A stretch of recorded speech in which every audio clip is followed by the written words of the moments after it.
Barış ve Demokratik Toplum sürecinde bir eşik daha aşıldı diyebiliriz. Ayın 24'ünde yapılan kurul toplantısıyla birlikte bu kurul yine önemli kararlar aldı. 4 komisyon oluşturulması kararı da alındı. Barış ve Siyasallaşma Komisyonu da bu komisyonlara dahil. Daha önce de bu konuya dönük birçok değerlendirme olmuştu ve Önder Apo'nun da bu komisyonda yer alacağını, hatta bu komisyonun başında yer alacağı şeklinde bilgiler vardı. Siz neler söylemek istersiniz? Geldiğimiz aşama neyi ifade ediyor Barış ve Demokratik Toplum süreci açısından? Bundan sonra bu komisyonlar nasıl bir çalışma yürütecek? Buna dönük bilgi var mı? DEM Parti'nin buna dönük planlama veya önerileri var mı? Evet, sizin de ifade ettiğiniz gibi gerçekten önemli bir eşik daha aşılmış görünüyor. Özellikle komisyonların kurulmuş olması ve bu komisyonlarda Sayın Öcalan'ın kendisinin de yer alacak olması önemli bir durum. Şu açıdan önemli, yani kamuoyunun hakikaten merakla takip ettiği bir mesele. Özellikle Sayın Öcalan'ın statüsünün ne olacağı ve bu sürece nasıl katkı sunacağına ilişkin çeşitli tartışmalar yürüdü bugüne kadar. Komisyonun esasen yapmış olduğu çalışmada çeşitli vesilelerle ifade ettiği ya da kayıt altına aldığı şeyler vardı, bilgiler vardı ama bunların nasıl hayata geçirileceğine dair somut bir ifadelendirme yoktu. Dolayısıyla ilk toplantıda kurulan komisyonların marifetiyle Sayın Öcalan'ın bu süreçteki rolünün de artık yasal bir biçimde olduğu ve bir nevi statüsünün belirlendiği izlenimini ediniyoruz. Bu açıdan da hem sürecin yasal bir mevzuata kavuşmuş olması, sürecin kendisinin somut bir zemine oturmuş olması hem de Sayın Öcalan'ın bu konuda rolünün, misyonunun doğrudan kendisinin oynayacak olması açısından çok hayati bir aşama. Dolayısıyla ilk adım olarak değerlendirmişti Sayın Öcalan bu süreci. Evet, barışa, demokratikleşmeye geçişin birinci adımı olarak değerlendirebiliriz. Süreç uzun süredir başladı ama bir türlü pratikleşmemişti. Hepimiz bunu bekliyorduk, bu adımı bekliyorduk.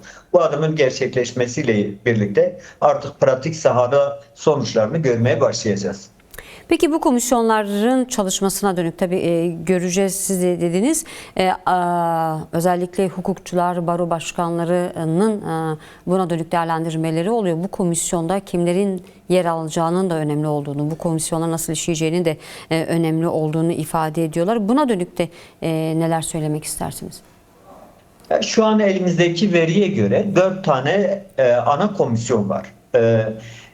Benim tahminim, kişisel tahminim şudur. Bence bu 4 ana komisyona bağlı olarak çeşitli alt komisyonların yine kurulacağı ve bunlarla birlikte bazı çalışmaların yürütüleceğine dair kişisel bir izlenimim var.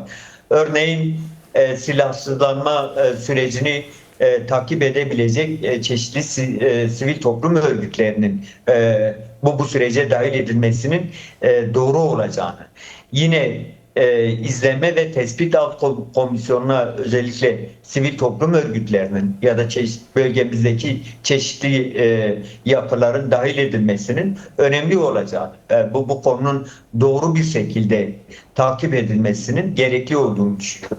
Dolayısıyla ben sadece bu mekanizmaların o üst komisyonlar eliyle yürütülmeyeceğini ve çeşitli alt komisyonlar marifetiyle güçlendirileceği, toplumun bu konuda izlemesinin sağlanacağını umut ediyorum. Bunu bekliyoruz.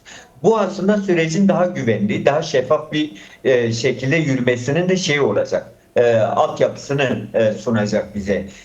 Özellikle çeşitli sivil yapıların bu sürece dahil edilmesi bu açıdan hakikaten önem arz edecek. Örneğin insan hakları kuruluşlarının bu izleme kurullarında, komisyonlarında yer alması bence hayatiyet arz ediyor. Yine hukuk merkezlerinin bu işe dahil edilmesi çok hayati bir nokta. Yine bir bu komisyonların hemen hemen bütün parti temsilcileri parlamentoda temsiliyetini bulan partilerin bu komisyonlara dahil edilmesi gündemde. Böylesi bir karar var. Bunun da özellikle meşruiyet ayağının oluşturulması açısından oldukça önemli bir karar olduğunu düşünüyorum.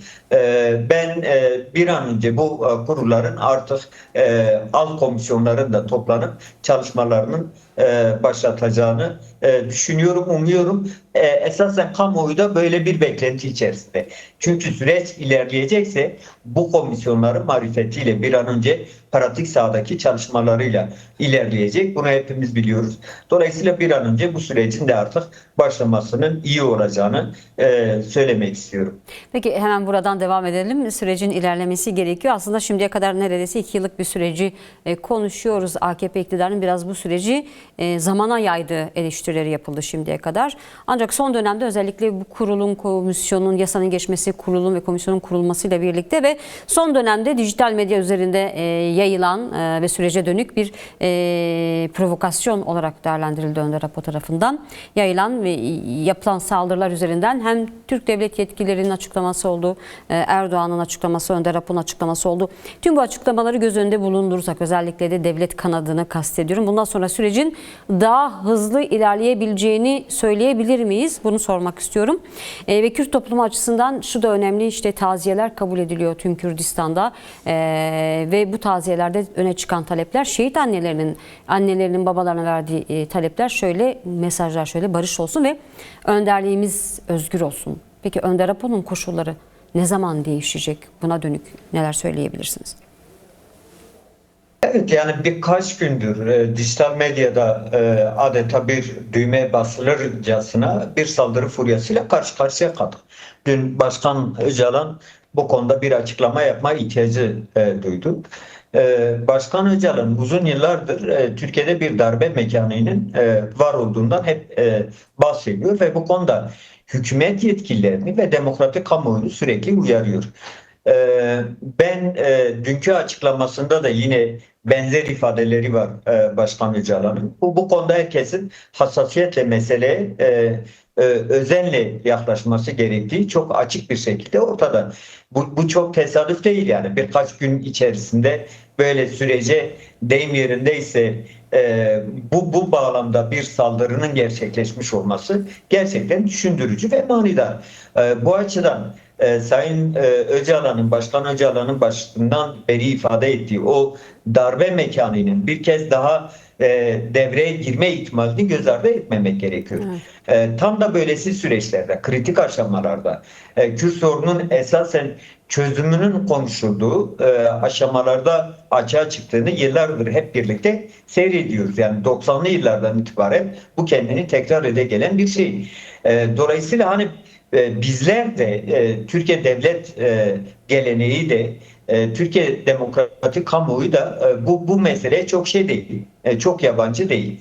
Bildiğimiz bir mesele, bildiğimiz bir dinamik ve bu dinamik her seferinde böylesi kritik aşamalarda açığa çıkıyor ve deyim yerindeyse sabotaj görevi üstleniyor. Umuyoruz ve diliyoruz ki bu sefer bu sabotajı düşünen kesimler boşa çıkartır.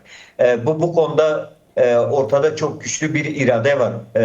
Hem Kürdistan kamuoyunda hem Türkiye kamuoyunda güçlü bir irade var. Dolayısıyla bu güçlü iradenin arkasında durmak lazım. Bakın, binlerce şehadet haberi açıklandı. Kürtler hemen hemen Türkiye'nin en büyük kentlerinin hepsinde taziyeler kurdular ve o taziyelerde ifade edilenler var. Sizin az önce söylediğiniz gibi çocuklarını kaybeden annelerimizin hepsi barışın arkasında dimdik olduklarını ifade ediyorlar. Gözyaşlarını içine akıtıp biz Türkiye barışının gerçekleşmesini ve Kürt sorunun demokratik tahammüller çerçevesinde çözülmesini istiyoruz diyorlar. Bu büyük bir iradedir. Sadece annelerin iradesi değil bu. Bakın, kurulan taziyelere binlerce, on binlerce insanlarımız gidip orada bir nevi iradelerini beyan ettiler.